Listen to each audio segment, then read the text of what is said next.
चोट का निशान। कई सालों पहले की बात है। एक गांव में सागर नाम का एक आदमी रहा करता था।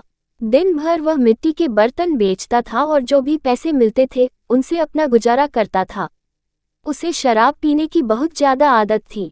शाम को वह अपने कमाए हुए ज्यादातर पैसों की शराब खरीद कर पी लेता।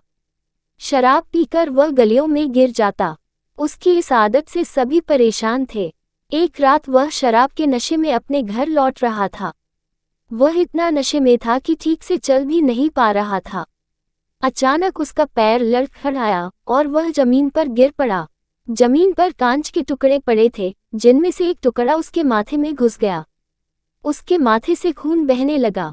इसके बाद सागर किसी तरह उठा और अपने घर पहुंचा। अगले दिन जब उसे होश आया तो वह वैद्य के पास गया और पट्टी करवाकर दवाई ली। वैद्य ने कहा, घाव गहरा होने के कारण इसे भरने में समय लगेगा। पूरा भर जाने के बाद भी इस घाव का निशान नहीं जाएगा। कुछ दिन में उसका घाव पूरी तरह से ठीक हो गया, लेकिन उसके माथे पर एक बड़ा निशान छोड़ गया। इसके बाद कई साल बीत गए। अचानक उसके गांव में सूखा पड़ गया। सभी लोग गांव छोड़कर जाने लगे। सागर ने भी गांव छोड़कर जाने का फैसला किया और दूसरे देश की तरफ निकल गया। नए देश में जाकर वह राजा के दरबार में नौकरी मांगने गया।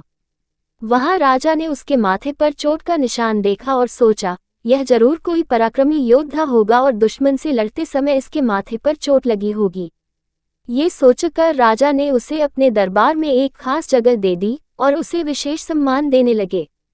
सागर से जब भी कोई उसकी चोट के बारे में पूछता तो वह उसकी बात को टाल जाता।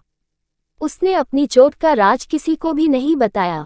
राजा उसका खास आदर करते थे। ये देखकर राजा के दरबार में मौजूद राजकुमार, सेनापति और अन्य मंत्री उससे जलने लगे। ऐसा बहुत दिनों तक चलता रहा। एक दिन शत्रुओं ने राजा के महल पर हमला कर दिया। राजा ने अपनी पूरी सेना को युद्ध के लिए तैयार किया। उसने सागर से भी युद्ध में जाने के लिए कहा। सागर तैयार हो गया। सागर जब युद्ध भूमि की तरफ जा रहा था तो राजा ने उससे पूछा कि उसके माथे पर यह चोट किस युद्ध में लगी। इस पर सागर ने सोचा कि अब वह राजा का भरोसा जीत चुका है और अब अगर वह राजा को सच बता देगा तो कोई समस्या नहीं होगी। ये सोचकर उसने राजा से कहा, राजन, मैं कोई योद्धा नहीं हूँ। मैं तो एक साधारण सा बर्तन बेचने वाला हूँ।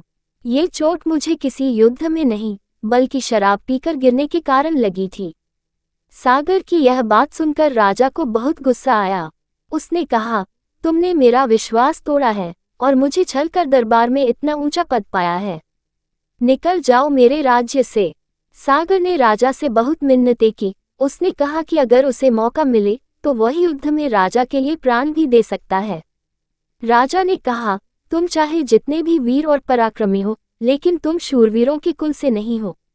तुम छल करने वाले हो। तुम्हारी हालत शेरों के बीच रहने वाले उस गीदड़ की तरह है जो हाथी से लड़ने की जगह उससे दूर भागने की बात करता है। मैं तुम्हें जाने दे रहा हूँ, लेकिन अगर राजकुमारों को तुम्हारा राज पता चल गया तो वो तुम्हें मार डालेंगे। इसलिए कहता हूँ कि अपनी जान बचाओ और भाग जाओ। सागर ने राजा की बात मानी और तुरंत उस राज्य को छोड़कर चला गया। कहानी से सीख। इस कहानी से यह सीख मिलती है कि इंसान की असलियत ज्यादा दिन तक छुप नहीं सकती, एक न एक दिन राज खुल ही जाता है। इसी तरह की कहानियों के लिए हमारे चैनल को सब्सक्राइब कर लीजिए। धन्यवाद।